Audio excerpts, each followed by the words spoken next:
So this session is about a product called Record and Replay by OpenAI. And they've added it to their Codex tool as of now. And I'm going to break down how to use it, why you should use it, also figuring out how to choose the right task to automate, because this whole feature is all about automation. It's the single most powerful feature that I've seen so far. I've even tried to build something like this and all that. And it's a way to basically make AI do things for you and do things for you well. It's kind of a simple way to say it. And of course, there'll be a bunch of questions at the end. So feel free to ask them, but this is going to be a little dense because there's a bunch of good stuff to share. All right. So what is record and replay? Again, new OpenAI feature. It's inside of Codex. And you basically are able to essentially record yourself doing something. And then I know it says record and replay, which is a cute name, but really what you're doing when you do that task is you're actually turning it into a skill that can be run again. So think about it this way. You're essentially recording what you're doing and it's turning it into an actual AI skill inside of ChatGPT or actually inside of Codex that you can reuse. And you don't have to document or script anything to do that.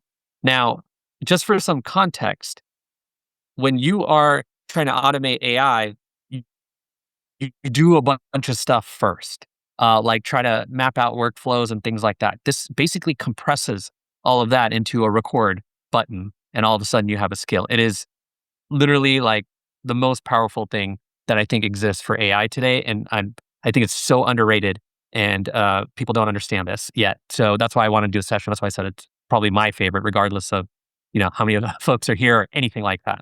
So okay, how does it work? So again, you record yourself doing the task in the manual way. So clicking on things, opening tabs, whatever it is that you want to do. And then basically Codex watches everything you're doing. And then it essentially drafts a skill for you that covers the steps and even includes things and nuances around what to check and things like that. And then essentially the next time you ask it to run the skill, it just repeats the workflow. So it's basically a very packaged way to automate work, but anyone can automate work as long as you're able to do the work, which is just incredible. You don't need any skills except being able to hit the record button and whatever skill you have on what you're trying to do. So the reason you should use it and where it works extremely well is basically small tasks that are usually manual. You can start, usually explaining them takes longer than doing them. And I think that's like one of the unlocks that I have, which is the training wheels on this product are when you start with small tasks that again take longer than actually to describe than actually do them. And then it actually just captures the workflow without you writing it down. Another way to say the same thing. And then one of the key things about it is that you're able to take things that might not have been worth automating before, but they still took your time. Also, worth automating is interesting because there's also they weren't able to be automated as well because they required you going from here and there and another place. And then basically, as I said, anyone can use this. If you can hit record, you can use this. And essentially, you're making a skill. And I've talked about making skills before. So this is one of the reasons I'm really excited about it.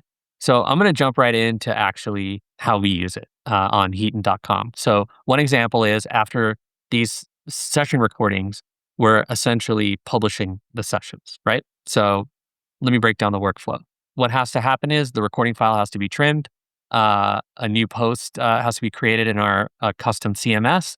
And then we have to put the page copy that was stored in Notion, because we use that as well, and then upload the recording to the CMS. And then we have to make sure that, the title and slug map to live session page. And then we publish the page to the library. Now, here's a really good example of trying to describe a workflow. I did that. I couldn't even describe it extremely well. If you read that, you're like, yeah, I could probably kind of get it, but I don't really get it.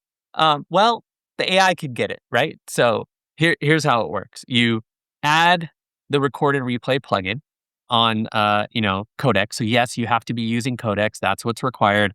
And yeah, there's ChatGPT and there's Codex. At least there's not 10 things like Claude and Anthropic have, but there's still 3 or 4, and it is a little confusing.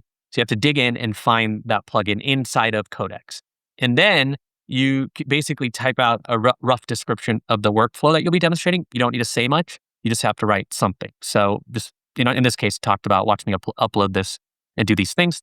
And then basically you need to enable permissions so Codex can essentially use your computer and also use your browser if that comes up.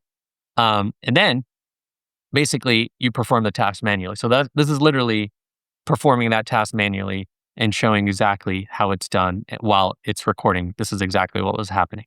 So from there, you basically, when you're done, you just type in done in the chat. And now Codex will essentially ingest the recording and just make a skill. That's it. Like literally, that's it. And then you can give it a test run with real data. And this is one of the most powerful parts of Codex. It's basically the in-app browser. So Codex can navigate the browser just like a human. So you can perform the tasks that AI often can't with these headless browsers because it's right there on your computer. It's pretty amazing. I'm sure some of you have seen this work, but I encourage all of you to go try it because this is, again, I think I really do think it changes everything if this becomes popular. And I just don't see how it won't unless OpenAI decides not to promote it.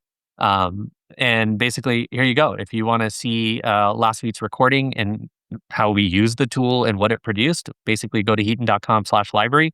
And that last recording was done using record and replay. So the last recording was actually published using the automation that we created, the skill that we created from hitting record and doing what I just showed. So in true me fashion, I wanted another example. So I'm going to give you another example. So for Heaton.com, we essentially produce weekly performance reports to track how the audience is growing and monitor how well the sessions have been performing. Obvious stuff, we want to make sure that we understand what's going on and can compare things and things like that. So this is a very standard process for almost anything you would do at work when you're trying to improve something or monitor or measure something. So very common process. So this is another one I wanted to highlight. So the workflow is essentially pull metrics from these three different places because that's where our data lives, and then create a new report in Notion and then update weekly metrics.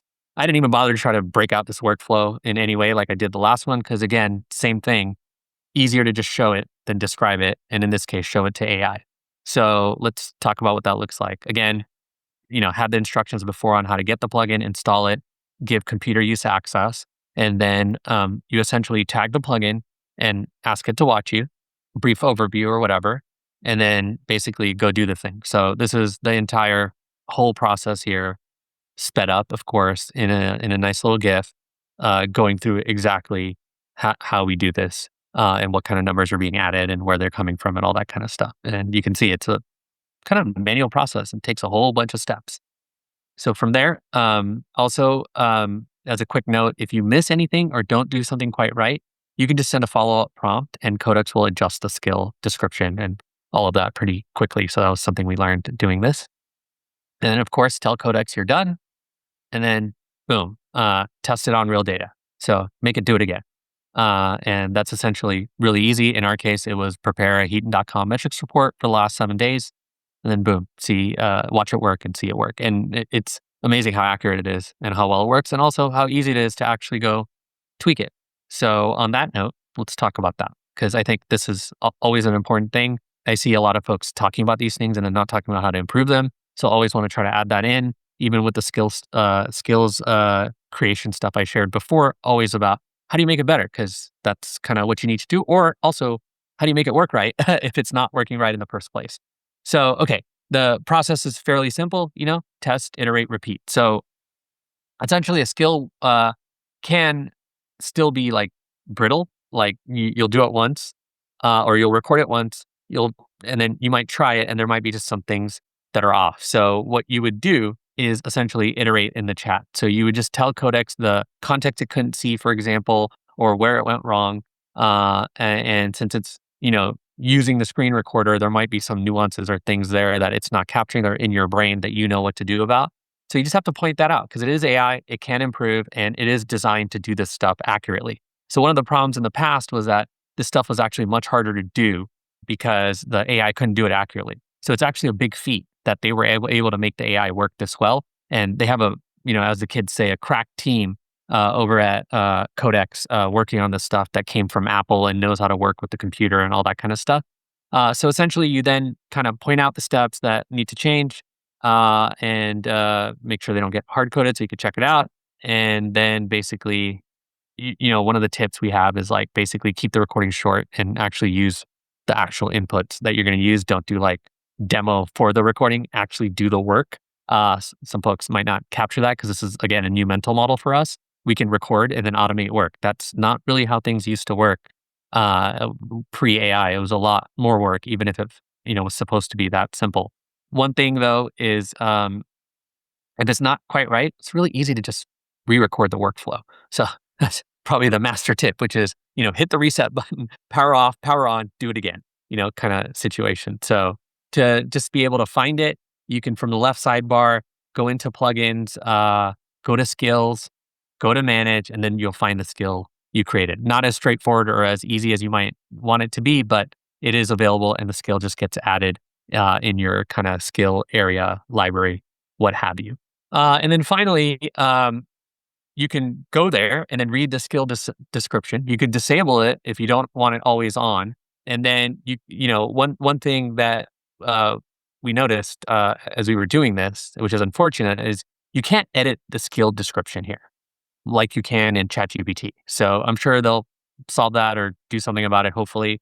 But if you want to stay in Codex, the easiest solution is just to keep iterating the skill in a chat versus anything else because you can't really edit it from here. You can only uninstall, make it automatic or not, and that's it. So, okay, what to do today? So, of course, this is very straightforward, and everyone should do this as long as you have a ChatGPT account and can use Codex. But it's like pick a task that you essentially do the same way every week. So, a couple examples we gave are like, taking our recordings like this one and turning them into putting them in the library. And then the other one, obviously, was about our weekly metrics reporting that we need to do. So now we're saving easily at least 30 minutes, if not more, on both of those tasks. And again, you can do the same, record it once with record and replay, run it again next time with a single task. And of course, in the middle, test it out and see what you can do or, kind of what it can do and what it needs to do.